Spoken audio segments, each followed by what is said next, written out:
द्रौपदी के जीवन के ये 7 रहस्य चौंका देंगे आपको जानकर। द्रौपदी महाभारत का वह किरदार, वह पात्र है जिसके बिना महाभारत की कल्पना भी नहीं हो सकती है। महाभारत का युद्ध भले ही पांडवों ने जीता था, लेकिन युद्ध को जीतने की प्रेरणा द्रौपदी थी। द्रौपदी वह ज्वाला थी जिसने अपनी मर्यादा और सम्मान की प्राप्ति के लिए कौरवों के खून से कुरुक्षेत्र के मैदान की प्यास बुझाई। द्रौपदी महाभारत युद्ध के बाद भारतवर्ष की महारानी बनी, लेकिन इनका जीवन और अंत ऐसे रास्तों से गुजरता है जिन्हें जानकर हर कोई हैरान रह जाता है। पहला है द्रौपदी का निर्भीक और शक्तिशाली व्यक्तित्व। अपने जीवन में द्रौपदी ने न ही किसी से कभी हार मानी और न ही वह कभी किसी से डरी। भरी सभा में जब उन्हें निर्वस्त्र करने का दुस्साहस किया गया तो उन्होंने चुप्पी साधे बैठे भीष्म पितामह, द्रोणाचार्य, कृपाचार्य जैसे महान योद्धाओं की कठोर निंदा की। माना जाता है द्रौपदी कोई साधारण कन्या नहीं थी, बल्कि वह अग्नि से प्रकट हुई थी। दूसरा रहस्य है द्रौपदी को प्राप्त था ऐसा वरदान। धार्मिक कथाओं में द्रौपदी को दिव्य कन्या बताया गया है। इनका जन्म सामान्य तरीकों से न होकर हवन कुंड की अग्नि से हुआ था। इन्हें आजीवन कुंवारी रहने का भी वरदान प्राप्त था। इस वरदान के कारण ही द्रौपदी अपने सभी पतियों के साथ समान व्यवहार कर पाती थी।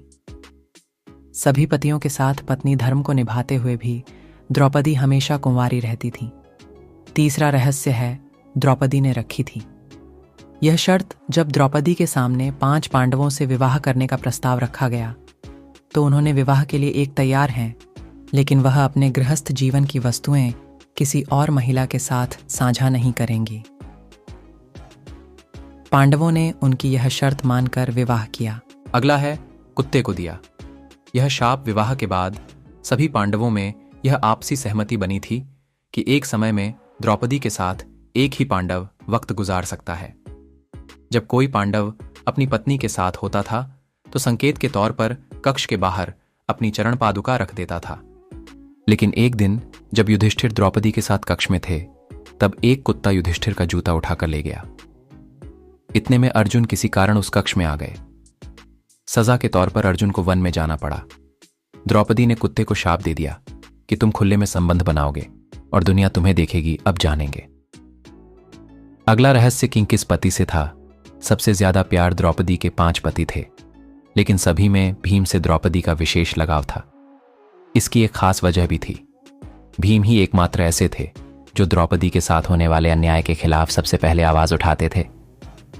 चीरहरण के समय भी सभी पांडव मौन सिर झुकाए रहे, लेकिन भीम ने विरोध किया। दुशासन वध के लिए प्रतिज्ञा भी भीम ने ली थी और द्रौपदी के प्रण को भी पूरा भीम ने ही किया था।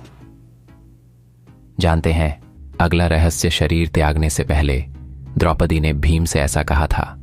द्रौपदी के बारे में भविष्य पुराण में कहा गया है कि वह पूर्व जन्म में एक विधवा ब्राह्मणी थी, जबकि कुछ कथाओं में उन्हें इंद्राणी और लक्ष्मी स्वरूप भी बताया गया है।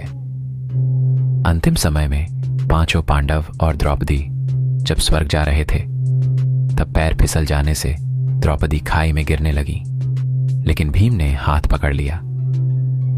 भीम द्रौपदी को बचा नहीं पाए, लेकिन शरीर त्यागते हुए द्रौपदी ने भीम से कहा कि अगर फिर जन्म मिले तो मैं फिर तुम्हारी पत्नी बनना चाहूंगी।